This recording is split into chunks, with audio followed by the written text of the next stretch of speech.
হরে কৃষ্ণা রাধে রাধে। ওম নমো ভগবতে বাসুদেবায় নমঃ। বৈশাখ মাসে শুক্লপক্ষের একাদশী তিথি মোহিনী একাদশী নামে পরিচিত। আজ মহাপবিত্র মোহিনী একাদশী তিথি। কথিত আছে যে ব্যক্তি মোহিনী একাদশী ব্রত পালন করে অন্তত একবার ব্রত মাহাত্ম্য কথা শ্রবণ করেন, তিনি মোহমায়ার জ্বর থেকে মুক্ত হয়ে মোক্ষ লাভ করেন। তার পর্বত সমান পাপ রাশি ভগবান শ্রী হরিবিষ্ণু নাশ করেন। তিনি ইহজগতে সুখ স্বাচ্ছন্দ্য লাভ করেন। পাপ মুক্ত বিলাসিতাপূর্ণ জীবনের মহাশ্রেষ্ঠ এই মোহিনী একাদশী ব্রত। হিন্দু সনাতন ধর্মে একাদশী ব্রতের চেয়ে শ্রেষ্ঠ ব্রত আর দ্বিতীয় নাই। একাদশী ব্রত আমাদের সকল সনাতন হিন্দু ধর্মাবলম্বীদের একান্ত পালনীয় কর্তব্য। ভগবান শ্রী হরিবিষ্ণুর অসংখ্য রূপের মধ্যে এই মোহিনী রূপই একমাত্র নারী রূপ। এই তিথিতে শ্রী বিষ্ণুর নারী রূপের আরাধনা করা হয়ে থাকে। চলতি বছরে আজকের এই মোহিনী একাদশী বিশেষ কিছু শুভ যোগ তৈরি করতে চলেছে, যেমন অমৃত সিদ্ধি যোগ, সর্বার্থ সিদ্ধি যোগ, শুক্রাদিত্য যোগ, রাজভঙ্গ যোগের নির্মাণ হতে চলেছে। এই সকল যোগ সৃষ্টির ফলে এই মোহিনী একাদশী হয়ে উঠেছে অত্যন্ত গুরুত্বপূর্ণ। এই দিন এই শুভ যোগে পুজো করে যে ব্যক্তি নিষ্ঠা ভরে শ্রী হরি এবং মাতা লক্ষ্মীর নিকট প্রার্থনা করেন, তার সমস্ত সংকট দূর হয়ে যায়, তার ধন সম্পদ বৃদ্ধি পায়। পৌরাণিক বিশ্বাস অনুসারে সমুদ্র মন্থনের সময় অমৃত পাত্র পাওয়া গেলে দেবতা ও অসুরদের মধ্যে বিশাল যুদ্ধ হয় এবং অসুররা দেবতাদের ওপর পরাভূত হতে থাকে। তখন ভগবান বিষ্ণু মোহিনীর রূপ ধারণ করেন, অসুরদের তার আকর্ষণের জালে মোহিত করেন এবং দেবতাদের পান করার জন্য সেই অমৃতের পাত্রের ব্যবস্থা করেন। এইভাবে দেবতারা অমরত্ব লাভ করে, আসরিক শক্তি দুর্বল হয়। এই কারণে মোহিনী একাদশী পালিত হয়। শুরু করছি মোহিনী একাদশী ব্রত মাহাত্ম্য কথা। মহারাজ যুধিষ্ঠির বললেন, হে জনার্দন, বৈশাখ শুক্লপক্ষিয়া একাদশীর কি নাম, কি ফল, কি বিধি, এই সকল কথা আমার নিকট বর্ণনা করুন। কুর্মপুরাণে বৈশাখ শুক্লপক্ষের এই পবিত্র মোহিনী একাদশীর ব্রত মাহাত্ম্য বর্ণনা করা হয়েছে। উত্তরে ভগবান শ্রীকৃষ্ণ বললেন, হে ধর্মপুত্র, আপনি আমাকে যে প্রশ্ন করছেন, পূর্বে শ্রী রামচন্দ্র মহামুনি বশিষ্ঠের কাছে এই একই প্রশ্ন করেছিলেন। তিনি জিজ্ঞাসা করেছিলেন, হে মুনিবর, আমি জনক নন্দিনী সীতার বিরহজনিত কারণে বহু দুঃখ পাচ্ছি, তাই একটি উত্তম ব্রতের কথা আমাকে বলুন, যার দ্বারা সর্বপাপ ক্ষয় ও সর্ব দুঃখ বিনষ্ট হয়। এই কথা শুনে বশিষ্ঠ বললেন, হে রামচন্দ্র, তুমি উত্তম প্রশ্ন করেছ। যদিও তোমার নাম গ্রহণেই মানুষ পবিত্র হয়ে থাকে, তবুও লোকের মঙ্গলের জন্য তোমার কাছে সর্বশ্রেষ্ঠ ও পরম পবিত্র একটি ব্রতের কথা বলছি। বৈশাখ মাসে শুক্লপক্ষিয়া একাদশী মোহিনী নামে প্রসিদ্ধ। এই ব্রতের প্রভাবে মানুষের সকল পাপ, দুঃখ ও মোহজাল অচিরেই বিনষ্ট হয়। তাই মানুষের উচিত সকল পাপ ক্ষয়কারী ও সকল দুঃখ বিনাশী এই একাদশী ব্রত নিষ্ঠা ভরে পালন করা।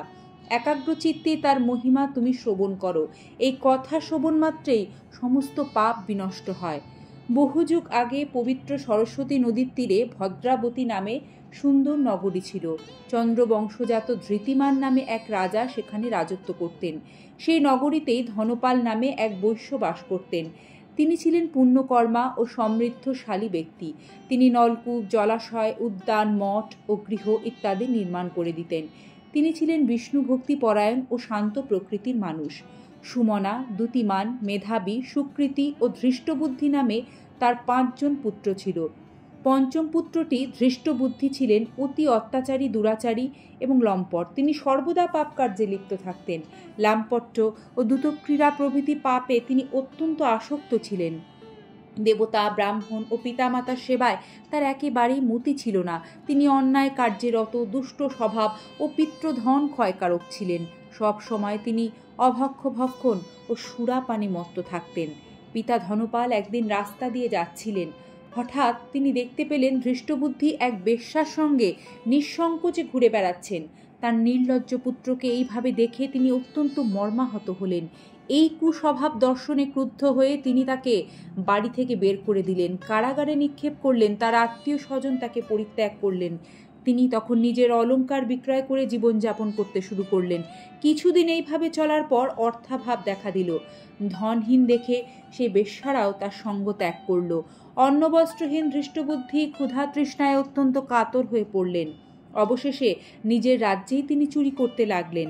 একদিন রাজপ্রহরী তাকে বন্দী করলেন, কিন্তু পিতার সম্মানার্থে তাকে মুক্ত করে দিলেন। এভাবে বার কয়েক তিনি ধরা পড়লেও ছাড়া পেলেন, তবুও চুরি বন্ধ করলেন না। তখন রাজা তাকে কারাগারে বদ্ধ করে রাখলেন। বিচারে তিনি কষাঘাত ভোগ করলেন।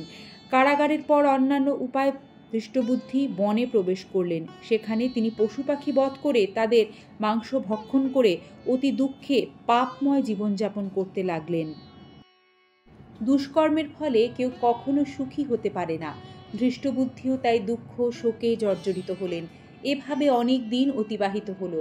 কোনো পুণ্য ফলে হঠাৎ একদিন তিনি কৌণ্ডিল্য মুনির আশ্রমে উপস্থিত হলেন। বৈশাখ মাসে ঋষিবর গঙ্গা স্নান করে তাঁর আশ্রমের দিকে ফিরছিলেন।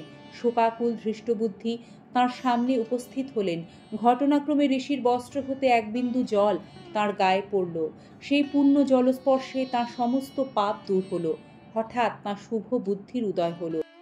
ঋষির সামনে তিনি কৃতাঞ্জলি পুটে প্রার্থনা করে বললেন, হে ঋষিশ্রেষ্ঠ, যে পুণ্য প্রভাবে আমি এই ভীষণ দুঃখ যন্ত্রণা থেকে মুক্তি লাভ করতে পারি তা কৃপা করে আমাকে বলুন।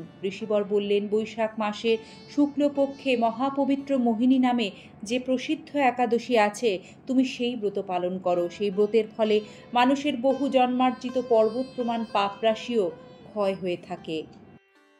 মহামুনি বশিষ্ঠ বললেন, কৌণ্ডিল্য ঋষির উপদেশে প্রসন্ন চিত্তে ধৃষ্টবুদ্ধি সেই ব্রত পালন করলেন। হে মহারাজ রামচন্দ্র, এই ব্রত পালনে তিনি নিষ্পাপ হলেন। অবশেষে গরুড়ে আরোহণ করে সকল প্রকার উপদ্রবহীন বৈকুণ্ঠ ধামে গমন করলেন। তার পাপ মুক্তি হয়ে মোক্ষ লাভ হল। হে রাজন, ত্রিলোকে মোহিনী ব্রত থেকে আর শ্রেষ্ঠ ব্রত নেই। যজ্ঞ, তীর্থস্থান, দান ইত্যাদি কোনো পুণ্যকর্মই এই ব্রতের সমান নয়। এই ব্রত কথা শ্রবণ কীর্তনে সহস্র গোদানের ফল লাভ হয়। জগদীশ্বর জগতের পালনকর্তা ভগবান শ্রী হরিবিষ্ণু সত্য নারায়ণ। সত্য কথার অর্থ সত্যি এবং নারায়ণ কথার অর্থ হল সর্বোচ্চ সত্তা। তাই সত্যনারায়ণ কথার অর্থ হল সত্যের সর্বোচ্চ প্রতিরূপ। তাঁর প্রীতিবিধানার্থে মহাপবিত্র একাদশী তিথি আমাদের পালনীয় কর্তব্য। একাদশী তিথি নিজেও পালন করুন এবং অন্যকে উৎসাহ প্রদান করুন একাদশী তিথি পালন করতে। একাদশী তিথি কি জয়। হরে কৃষ্ণ কৃষ্ণ কৃষ্ণ হরে হরে, হরে রাম রাম রাম হরে হরে। ভিডিওটি যদি সামান্যতম তথ্য সমৃদ্ধপূর্ণ বলে মনে হয় তাহলে ছড়িয়ে দিন সকলের মাঝে। সকলে ভালো থাকবেন। এই ধরনের সনাতনী বার্তা নিয়ে আগামী পর্বে আবারও হাজির হব। হরে কৃষ্ণা, রাধে রাধে।